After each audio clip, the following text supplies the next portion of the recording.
নমস্কার বন্ধুরা, এটা দেখুন আমার জুয়েল পিঙ্ক বাগান বিলাসটা। যে বাগান বিলাসটা আমি অ্যাকচুয়ালি এটাই আমার মেন গাছের থেকে অনেকগুলো গাছ তৈরি করেছি এর ডাল থেকে। তো দেখতে পাচ্ছেন কিছুটা বনসাইয়ের শেপ নেওয়ার চেষ্টা করছে গাছটা, বা করছি আমি আর কি।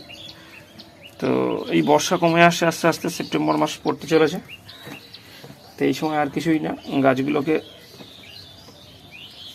যেহেতু সামনে ফুলের সিজন, ফুল আসবে, তাই আমি এর কিছুটা পরিমাণে মাটি তুলে নিয়ে এতে গাছে সার প্রয়োগ করে দেবো।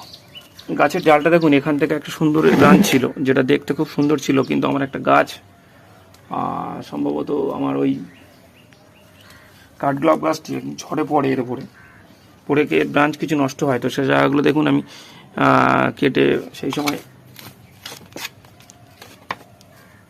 এই যে এইগুলোকে ফাঙ্গিসাইড লাগিয়ে দিয়েছিলাম। তো নতুন নতুন ব্রাঞ্চ আসবে এবং গাছটা শেপ নিতে একটু সময় লাগবে।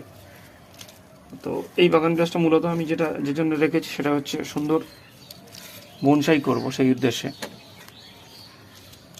এবং সাথে সাথে এর সামনের যে সিজন আসছে নভেম্বরে ডিসেম্বরে, এর সুন্দর ফুল হওয়া আসবে। তো এই জন্য এখন যেটা করছি সেটা আমি, তো আমার এই বাড়ি তৈরি কিচেন কম্পোস্ট, ভার্মি কম্পোস্ট, কেনা ভার্মি কম্পোস্ট, কিচেন কম্পোস্ট, এবং এতে কিছু পরিমাণে আপনার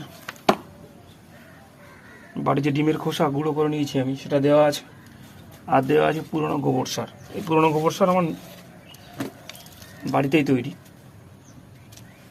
তো এই সার প্রয়োগ করে দিলাম। এবারে আমরা নেক্সট আপডেট যখন দেব, তখন গাছগুলো কেমন দেখাচ্ছে বা কী অবস্থায় আছে সেটা আপনাদেরকে দেখাবো। এবার একটু জল দিয়ে দেবো। তো ধন্যবাদ বন্ধুরা, পাশে থাকবেন এবং আমাদের চ্যানেলটা সাবস্ক্রাইব করে দেবেন।